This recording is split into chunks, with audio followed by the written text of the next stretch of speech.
મિત્રો, જો તમને હું એવું કહું કે તમારા સપનાના ઘરની બાજુમાં બહુ મોટો ઔદ્યોગિક કચરા નિકાલનું કેન્દ્ર હોય તો તમને ગમશે? તો કદાચ તમારા સપનાનું ઘર નહીં રહે, પરંતુ હવે જો એવું કહેવામાં આવે કે એ ઔદ્યોગિક કચરો તમારા સપનાનું ઘર બની શકે છે તો અશક્ય લાગશે. પણ અંકલેશ્વરનું એક એવું કપલ છે જેણે આ અશક્ય લાગતી વાતને શક્ય કરી બતાવી છે.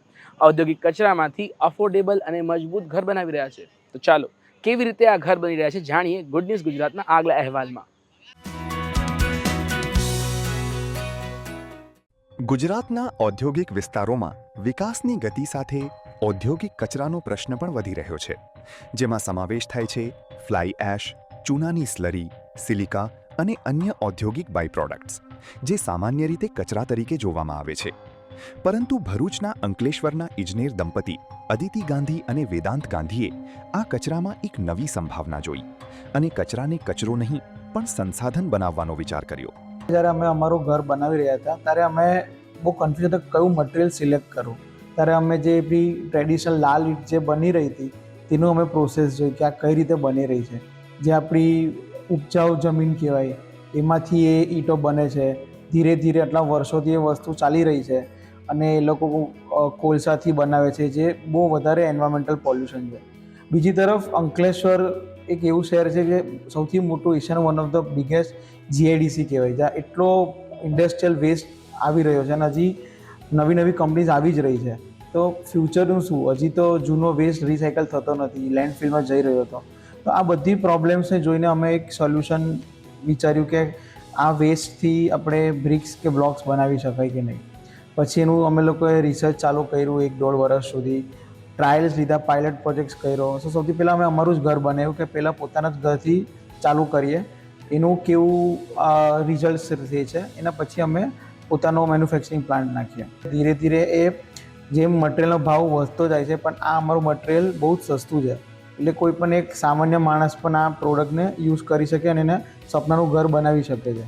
અને અમે હરેક પ્રોડક્ટ જે બને અમારાથી એનું અમારું લેબોરેટરી ટેસ્ટિંગ થાય, એનું સ્ટ્રેન્થ ચેક થાય અને એના પછી જ અમે અમારા કસ્ટમરોને અમે લોકો એ સેલ આઉટ કરીએ. તો અમે ઇન્ડસ્ટ્રીયલ વેસ્ટમાં ફ્લાય એશ, લાઇમ સ્લજ યુઝ કરીએ છીએ અને કન્સ્ટ્રક્શન વેસ્ટમાં અમે એકદમ ફાઇન એગ્રીગેટ અને ક્વોરી સેન્ડ જે કહેવાય એનો યુઝ કરીને અમે લોકો અલગ અલગ બ્રિક્સ અને બ્લોક્સ અત્યારે બનાવી રહ્યા છે.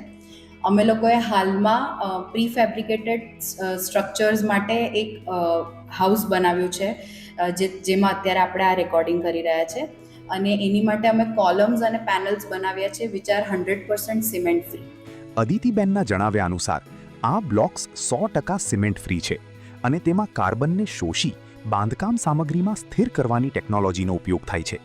એટલે કે કચરાનો પુનઃ ઉપયોગ અને બાંધકામના કાર્બન ફૂટપ્રિન્ટને ઘટાડવાનો એક સાથે પ્રયાસ. આ સમગ્ર પ્રક્રિયામાં મજબૂતાઈ, પાણીનું શોષણ અને ફાયર રેઝિસ્ટન્સ જેવા મહત્વના પરિબળો પર પણ ધ્યાન આપવામાં આવે છે.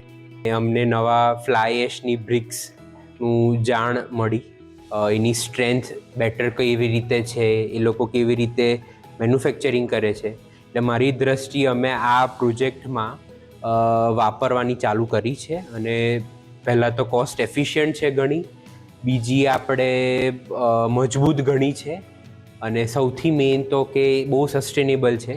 આ ફ્લાયશની બ્રિક્સ તો છે જ, તેમજ બીજા એમના અન્ય પ્રોડક્ટ જેમ કે પેવર બ્લોક્સ છે અને હોલો બ્લોક્સ છે, એનું બી અમે એમની સાથે ટાઈઅપમાં મળીને અમારા પ્રોજેક્ટ્સમાં વાપરવાનું ચાલુ કર્યું છે. અમારા પ્રોડક્ટની યુએસપી એ પણ છે કે અમારા પ્રોડક્ટ્સ ટ્રેડિશનલ રેડ બ્રિક્સ કરતાં ચીપર છે. તમે આજે એક રેડ બ્રિકનો રેટ હોય તો એ એવરેજ 6 રૂપિયાથી શરૂ થઈને 12-13 રૂપિયા સુધી જાય છે ક્લાસ 1 કે ક્લાસ 2 બ્રિક્સમાં. વેરેઝ અમે લોકો અમારું બ્રિક્સ 4 રૂપી એક્સ ફેક્ટરી રેટ પર વેચી રહ્યા છે.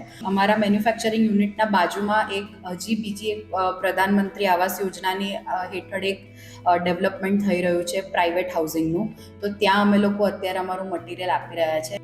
ઔદ્યોગિક વિકાસમાંથી નીકળતા કચરાને ઘર બનાવવાની સામગ્રીમાં બદલવાનો આ પ્રયાસ ભવિષ્યના ગ્રીન અને સસ્ટેનેબલ કન્સ્ટ્રક્શન માટે એક નવી દિશા સૂચવે છે. ગુડ ન્યૂઝ ગુજરાત માટે ભરૂચથી ગૌતમ પટેલનો રિપોર્ટ.